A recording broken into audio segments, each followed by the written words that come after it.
Hey everyone, One Big Boss here. As you can tell from the title of the video that you clicked on, we're talking about the future of DLC characters that will debut in 2017 for Street Fighter V, and kind of where the classic characters are.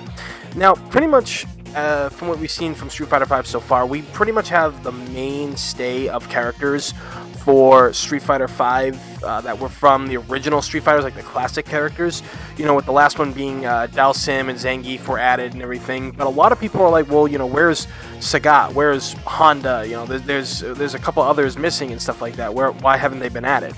And, you know, the creators in Yoshinobu Ono, they've already said that they're coming across this game a different way than they did with Street Fighter 4. They want to make it so all characters are pretty diverse. We don't want to have like as many Shoto characters as we had in the past, save for like what has happened for Street Fighter 4. We all saw the Shoto characters that were in that game. You know, we had a ton of them.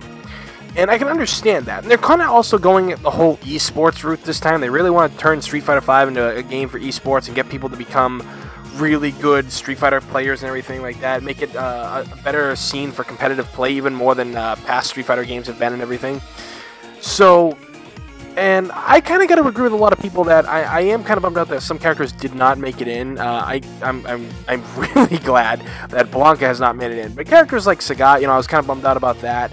And also at the same time, Fei Long hasn't been put in. Honda was kind of left off the list. You know, and Honda, I guess you could say he doesn't really add much to the Street Fighter story per se. You know, there are key characters within the franchise that mean something to the story, and I think Sagat kind of adds to that. You know, even after having left Shadow Lu, who we knew that Fang, the new guy, who got really mixed mixed reviews upon his release, but he's now the second in command of Shadow Lu. If you see the stage that he has, there's Mount Shadow Lu with Bison, Balrog, and Vega's head on there, and Fang's face is there as well on the mountain. So what they're pretty much doing is they're kind of hoping sales-wise is what brings these characters back, it seems. And I think that's the best way to look at it. If they look at the numbers from how Street Fighter V sells, which I honestly think it will sell pretty well just by how much they've been working on this. I know a lot of people have not been happy with the betas that have been coming out since last year that we have all gotten our hands on and everything. I know a lot of people were extremely upset about that. But at the same time, I believe that if they really look at it close enough, this game will sell pretty well, and I think it will sanction the use of classic characters. Because, I mean, I love Fei Long. You know, he was one of my best characters in Street Fighter 4, the original Street Fighter 4. Didn't really use him much in Super and Ultra, and, you know, even Arcade Edition. I didn't really use him that much, but you know, I really liked him as a character. I always loved him as a character, like, anyway, ever since, like, you know, the Street Fighter 2 days and everything, you know, when he was introduced later on in the franchise with Cammy and T-Hawk and stuff. But, you know, they're trying to, like, do, like, a mix and match right now. We don't know how well this game will sell, so obviously it's going to be like, oh, okay, well, we just can't say, hey, we're going to make a brand new batch, we're going to bring all these old characters back. You know, Laura was really well received. A lot of people really enjoyed her and everything like that. People are, like, Rashid has been a character that a lot of people have been very interested in. That's the thing. No, I haven't really seen any hate for the character. I've actually seen a lot of interest for the character. People who really want to get good with him and really want to use him more. And I did get to use him a lot in the beta. And I gotta say, he's a real good character. He's really good in it. The other thing of it is, you know, they've been well received, and, you know, a lot of people are like, well, what about Akuma? Is he gonna make it in? As we know right now, Akuma will be in Tekken 7, and it's considered canon.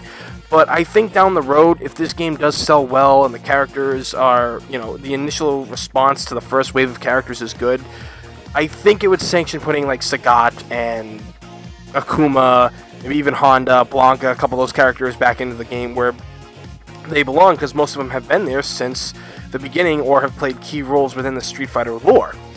Now, like I said, I would really like Sagat and Akuma, because I just started using Akuma. Like, I always liked Akuma for who he was and how he played and everything, but I really started using him a lot recently and getting good with him, and I really love his character, you know, aside from the poor health and everything like that. But I think that he's a character that would do really well. I really would love to see him in this game. I mean, I would love to see a return of a whole cast. Maybe, like, boost the roster up to 35 or something like that. Because we do know that the second wave already contains Balrog, and we have Guile, which was one of the ones I was praying for. Jury's in there, don't really care that she made it in. I'm not like hating on her or anything like that. I just never really used her that much outside of her initial release.